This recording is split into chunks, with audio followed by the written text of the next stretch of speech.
नमस्कार दोस्तों, स्वागत है आप सबका आज के नए वीडियो में, जिसमें हम अप्रैल महीने के जितने भी इम्पोर्टेंट करेंट अफेयर क्वेश्चंस हो सकते हैं वो सारे डिस्कस करेंगे। तो आइए शुरू करते हैं आज का वीडियो। आज का पहला प्रश्न है, Stockholm International Peace Research Institute यानी सिप्री की रिपोर्ट 2022 के अनुसार भारत दुनिया का कौन सा सबसे बड़ा सैन्य खर्च करने वाला देश बन चुका है। ठीक है, तो इस प्रश्न का सही जवाब हो जाएगा चौथा। इससे जुड़े कुछ इंपॉर्टेंट पॉइंट देख लेते हैं। जैसे सिप्री क्या है, तो सिप्री एक स्वीडन स्थित स्वतंत्र अंतर्राष्ट्रीय संस्थान है जो संघर्ष, आयुध, हथियार नियंत्रण और निरस्त्रीकरण में अनुसंधान के लिए समर्पित है। अब सिप्री रिपोर्ट की कुछ मुख्य बातें क्या हैं, जैसे 2022 में 5 सबसे बड़े खर्चकर्ता संयुक्त राज्य अमेरिका यानी एक अमेरिका है, चीन है, रूस, भारत और सऊदी अरब, जो कुल मिलाकर विश्व सैन्य खर्च का 63% हिस्सा थे। अब देखिए 81.4 बिलियन डॉलर के साथ सैन्य व्यय के साथ भारत 2022 में चौथे स्थान पर है। विश्व सैन्य व्यय 2022 में वास्तविक रूप से 3.7% बढ़कर 2,240 बिलियन डॉलर यानी विश्व का वैश्विक जीडीपी का 2.2% के रिकॉर्ड उच्च स्तर पर पहुंच गया। ठीक है, यानी विश्व का जितना भी जीडीपी है उसका 2.2% किस पे खर्च हो रहा है, मिलिट्री पे खर्च हो रहा है। ठीक है, या डिफेंस रिलेटेड चीज़ों पे खर्च हो रहा है। आज का अगला प्रश्न है, देश के निम्नलिखित में से किस प्रसिद्ध और प्रसिद्ध संवैधानिक मामले ने अपने निर्णय के 50 वर्ष पूरे कर लिए हैं। तो इस प्रश्न का सही जवाब हो जाएगा ऑप्शन सी, यानी केशवानंद भारती बनाम केरल राज्य। अगला प्रश्न है, मोहम्मद शहाबुद्दीन, जिनका उपनाम क्या है चूपू, ने हाल ही में निम्नलिखित में से किस देश के राष्ट्रपति के रूप में शपथ ली है। तो इस प्रश्न का सही जवाब हो जाएगा ऑप्शन सी, यानी बांग्लादेश। बांग्लादेश में मोहम्मद शहाबुद्दीन ने राष्ट्रपति के रूप में शपथ ली है। ये रहे मोहम्मद शहाबुद्दीन। अगला प्रश्न है, दुनिया का सबसे बड़ा साइबर रक्षा अभ्यास हाल ही में तेलीन में संपन्न हुआ। ठीक है, यह स्थान निम्नलिखित में से किस देश की राजधानी है। तो यह जो तेलीन है वो किसकी राजधानी है, एस्टोनिया की है। ठीक है, आप लोग मैप में देख लीजिए, यहाँ पर रहा एस्टोनिया की राजधानी हो गई तेलीन। ठीक है, अब यहाँ से आप लोग देख लीजिएगा कि जो एस्टोनिया है वो किससे बॉर्डर शेयर करता है अपना, इधर रसिया से करता है, इधर लातविया से करता है। ठीक है, इधर फिनलैंड से करता है, और इधर कौन सा है, बाल्टिक सी। आज का अगला प्रश्न है, कौन सा शहर हाल ही में 2023 में दुनिया के सबसे धनी शहरों की सूची में सबसे ऊपर है। तो इस प्रश्न का सही जवाब हो जाएगा न्यूयॉर्क। न्यूयॉर्क दुनिया की सबसे धनी शहरों की सूची में टॉप पर है, न्यूयॉर्क ये रहा। ठीक है, और न्यूयॉर्क का जो कैपिटल है वो यहाँ पे अल्बेनी। ठीक है, याद रख लीजिएगा, न्यूयॉर्क की कैपिटल क्या है, अल्बेनी। अगला प्रश्न, हाल ही में प्रकाशित लॉजिस्टिक परफॉर्मेंस इंडेक्स LPI 2023 में भारत की रैंकिंग क्या है। तो भारत की रैंकिंग लॉजिस्टिक परफॉर्मेंस इंडेक्स 2023 में 38 है, यानी 38 है। इससे जुड़े कुछ इंपॉर्टेंट पॉइंट देख लेते हैं। जैसे जो LPI है, लॉजिस्टिक परफॉर्मेंस इंडेक्स, वो किसके द्वारा जारी किया जाता है, तो वह विश्व बैंक यानी वर्ल्ड बैंक के द्वारा जारी किया जाता है। तो विश्व बैंक के LPI 2023 में भारत ने अपनी रैंक में सुधार कर लिया है। ठीक है, पहले 2018 में भारत की रैंक क्या थी, 44 से इसकी रैंक क्या हो गई है, 38। सॉफ्ट और हार्ड इंफ्रास्ट्रक्चर के साथ साथ प्रौद्योगिकी में महत्वपूर्ण निवेश में भारत के बंदरगाह के प्रदर्शन में सुधार हुआ है। दूसरा सबसे इम्पोर्टेंट पॉइंट इसका क्या हो जाता है कि जो लॉजिस्टिक परफॉर्मेंस इंडेक्स है उसमें सबसे टॉप पर कौन सा देश है, तो सिंगापुर क्या है, सबसे टॉप पे है। अब लॉजिस्टिक परफॉर्मेंस इंडेक्स क्या है कि यह एक बेंचमार्क टूल है जो देशों को ट्रेड लॉजिस्टिक पर उनके प्रदर्शन में आने वाली चुनौतियों और अवसरों की पहचान करने में मदद करने के लिए बनाया गया है। दो चीज़ आप लोग नोट कर लीजिएगा, LPI यानी logistic performance index world bank के द्वारा जारी किया जाता है, और टॉप पे कौन है, सिंगापुर है, और अपने भारत की इसमें पोजीशन क्या है, 38 है, यानी 38 है। अगला प्रश्न, निम्नलिखित में से किस राज्य या केंद्र शासित प्रदेश ने हाल ही में फसल बीमा योजना के लिए राष्ट्रीय पुरस्कार जीता है? इस प्रश्न का सही जवाब हो जाएगा कर्नाटक। कर्नाटक ने हाल ही में राष्ट्रीय पुरस्कार जीता है किसके लिए? फसल बीमा योजना के क्षेत्र में।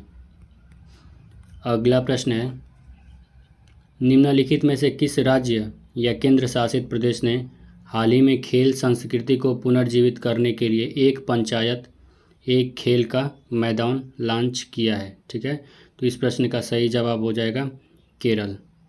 केरल ने हाल ही में एक पंचायत एक खेल का मैदान लॉन्च किया है।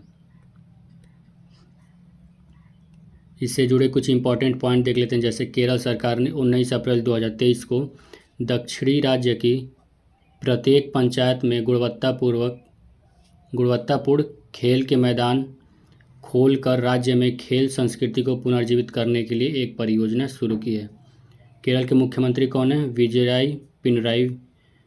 पिनराई विजयन ने कलिक्कड़ में एक पंचायत एक खेल मैदान का परियोजना का उद्घाटन किया है। ठीक है, कहाँ पे? ये पॉइंट नोट कर लीजिएगा, कलिक्कड़ में। ठीक है, ये भी आ सकता है कि कलिक्कड़ किस राज्य में, तो ये कहाँ पे? केरल में है। अगला प्रश्न, निम्नलिखित में से किसे हाल ही में लता दीनानाथ मंगेशकर पुरस्कार 2023 से सम्मानित किया गया? इस प्रश्न का सही जवाब हो जाएगा आशा भोसले। कुछ इंपॉर्टेंट पॉइंट देख लेते हैं। जैसे महान गायिका आशा भोसले को लता दीनानाथ मंगेशकर पुरस्कार से सम्मानित किया गया है। परिवार और ट्रस्ट ने लता मंगेशकर की याद में पुरस्कार की स्थापना की है, जिनकी मृत्यु 6 फरवरी 2022 को हुई थी। ठीक है, यह पुरस्कार, जिसे लता दीनानाथ मंगेशकर पुरस्कार के रूप में जाना जाता है, प्रतिवर्ष एक ऐसे व्यक्ति को दिया जाता है जिसने राष्ट्र, इसके लोगों और समाज के लिए एक क्रांतिकारी योगदान दिया हो। अगला प्रश्न है, निम्नलिखित में से किसे हाल ही में राज्य चुनाव आयोग द्वारा बिहार में चुनाव के लिए स्टेट आइकॉन के रूप में नामित किया गया है? तो इस प्रश्न का सही जवाब हो जाएगा मोनिका दास। मोनिका दास जो कि एक ट्रांसजेंडर है, उनको बिहार में चुनाव के लिए स्टेट आइकॉन के रूप में नामित किया गया है। कुछ इंपॉर्टेंट पॉइंट्स देख लेते हैं। जैसे ट्रांसजेंडर मोनिका दास को बिहार में चुनाव के लिए राज्य आइकॉन यानी बिहार राज्य आइकॉन के नामित किया गया। ठीक है, ये रही मोनिका दास। ठीक है, आइए बढ़ते हैं आज के अगले प्रश्न पे। भारतीय अंतरिक्ष अनुसंधान संगठन यानी इसरो 22 अप्रैल को श्रीहरिकोटा के सतीश धवन अंतरिक्ष केंद्र से TELEOS टेलोस उपग्रह लॉन्च करेगा। ठीक है, ये क्या हो जाएगा? लो अर्थ ऑर्बिट सैटेलाइट लॉन्च करेगा। यह उपग्रह किस देश से संबंधित है? ठीक है, तो इस प्रश्न का सही जवाब हो जाएगा सिंगापुर, ऑप्शन ए। यहाँ पे देख लेते हैं, ये मैप में ये रहा सिंगापुर। ठीक है, सिंगापुर की कैपिटल क्या है? ये सिंगापुर की कैपिटल सिंगापुर ही है। ठीक है, ये रहा स्टेट ऑफ सिंगापुर। ये सब ज्योग्राफिकल लोकेशन भी इंपॉर्टेंट हो जाता है एग्ज़ाम पॉइंट ऑफ व्यू से। ठीक है, टेकोंग आइलैंड यहाँ पे आप लोग को दिख रहा होगा। आइए बढ़ते हैं आज के अगले प्रश्न पे। तो भारत निम्नलिखित में से किस शहर में से 30 से अधिक देशों के बौद्ध भिक्षुओं, राजनयिकों और विद्वानों के 2 दिवसीय वैश्विक सम्मेलन की मेज़बानी करेगा? तो इस प्रश्न का सही जवाब हो जाएगा नई दिल्ली। कुछ इंपॉर्टेंट पॉइंट देख लेते हैं। जैसे प्रधानमंत्री नरेंद्र मोदी 20 अप्रैल को नई दिल्ली में 30 से अधिक देशों के बौद्ध भिक्षुओं, राजनयिकों और विद्वानों के 2 दिवसीय वैश्विक सम्मेलन का उद्घाटन करेंगे। अच्छा, अब इसका थीम क्या होगा? तो इसका थीम होगा समकालीन चुनौतियों का जवाब, अभ्यास करने के लिए दर्शन।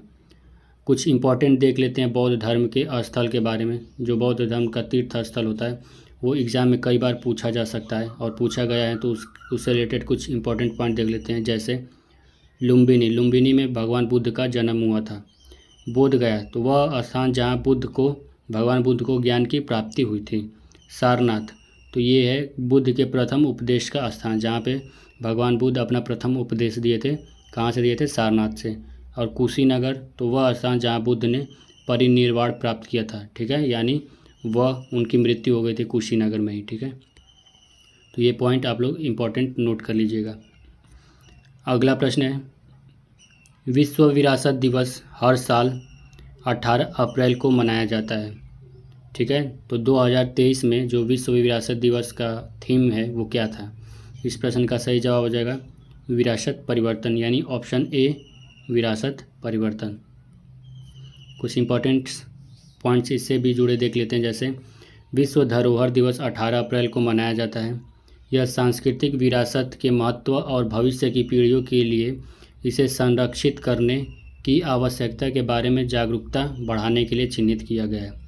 यह दिन स्मारकों और स्थलों पर अंतर्राष्ट्रीय परिषद द्वारा स्थापित किया गया था और 1983 में यूनेस्को के सामान्य सम्मेलन द्वारा अनुमोदित किया गया था।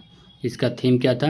Heritage change. ठीक है, जो अभी हम लोग देखें, हर साल इसोकोमोस अपने सदस्यों, भागीदारों और विश्व विरासत दिवस को मनाने में रुचि रखने वाले किसी भी व्यक्ति को आसपास की गतिविधियों को व्यवस्थित करने के लिए एक विषय पर सुझाता है। ठीक है, इस वर्ष की थीम क्या थी? Heritage changes. ठीक है, अगला प्रश्न है पीएम मोदी ने हाल ही में किस देश में शहर में पूर्वोत्तर के पहले एम्स का उद्घाटन किया है?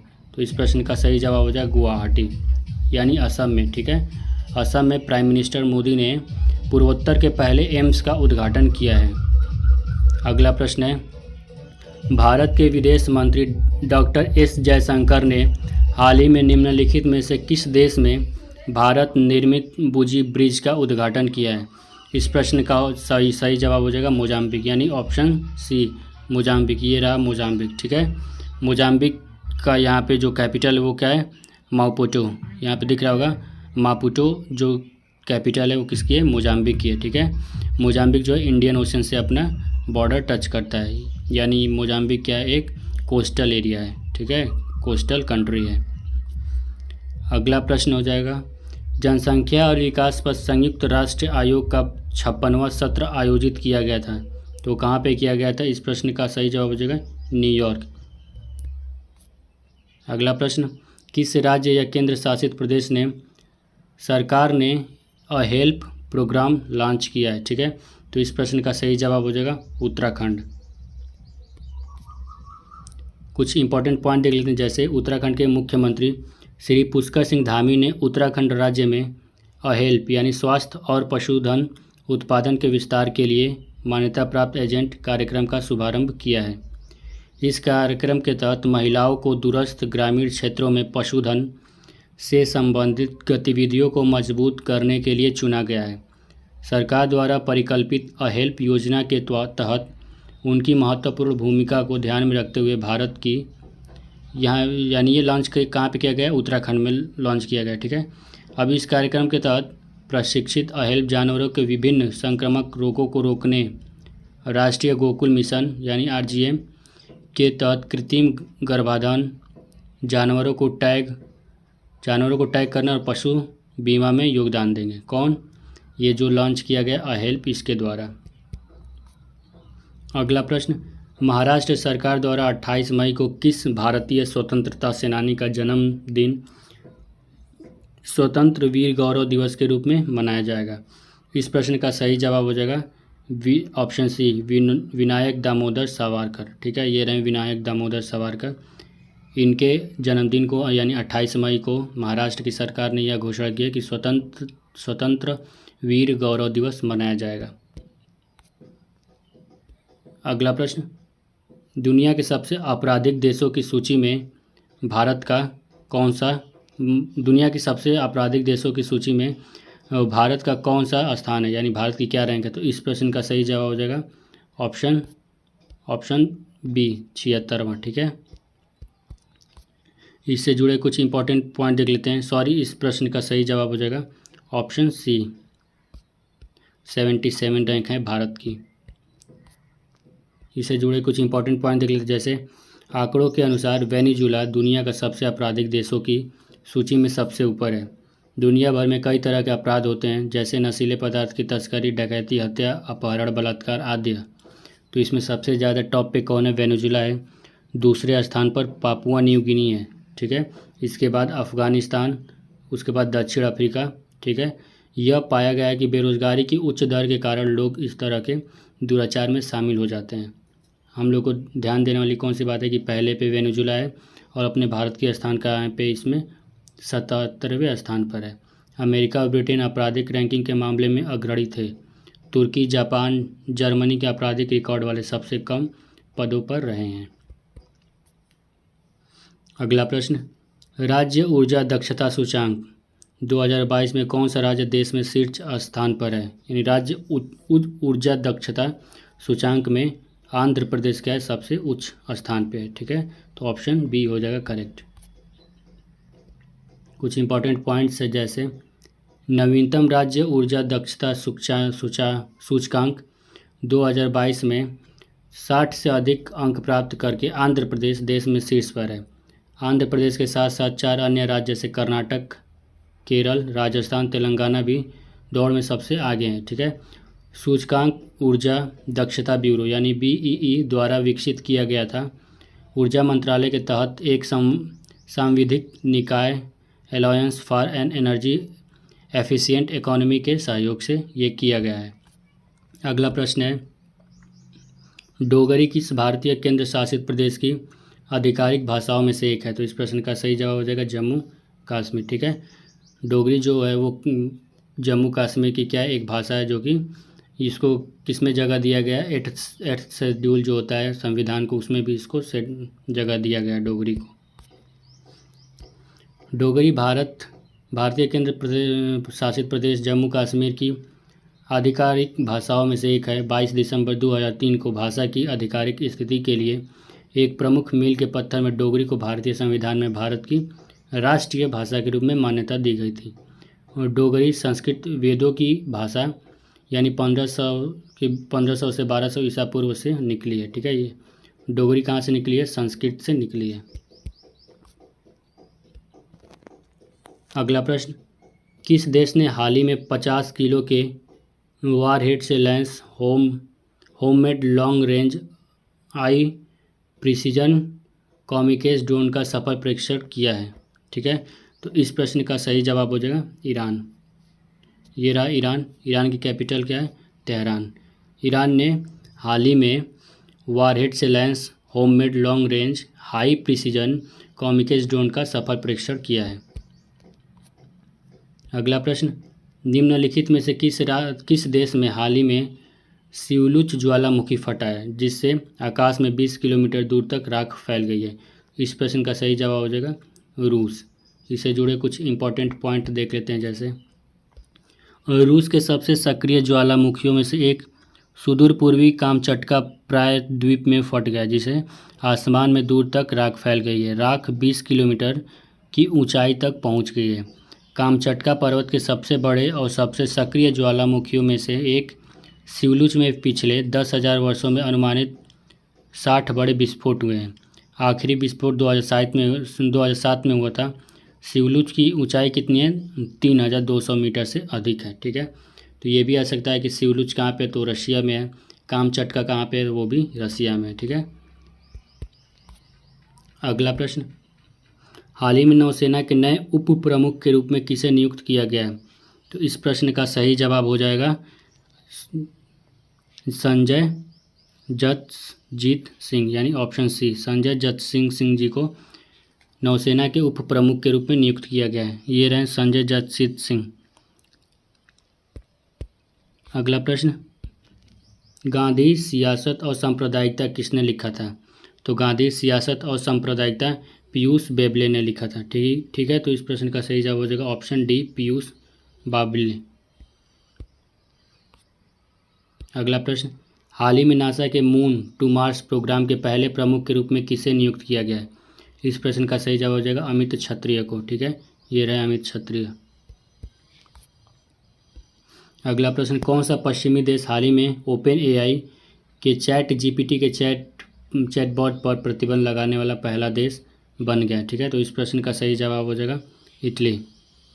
इटली ने हाल ही में जो चैट जीपीटी है उस पर प्रतिबंध लगा दिया। ठीक है, ये रहा इटली, ये यूरोप की एक कंट्री। अगला प्रश्न है, भारत की पहली सेमी हाई स्पीड क्षेत्रीय रेल सेवाओं का नाम क्या है?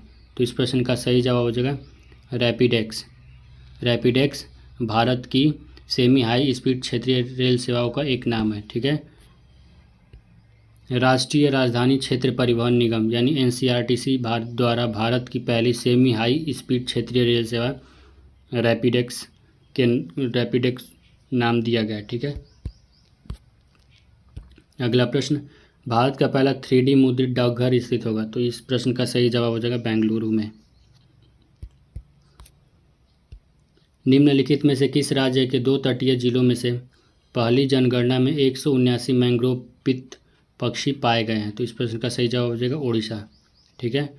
अगला प्रश्न है, अमृतसर में जलियांवाला बाग हत्याकांड कब हुआ था। तो जलियांवाला बाग 13 अप्रैल 1919 को हुआ था। कहाँ पे? अमृतसर में, पंजाब में।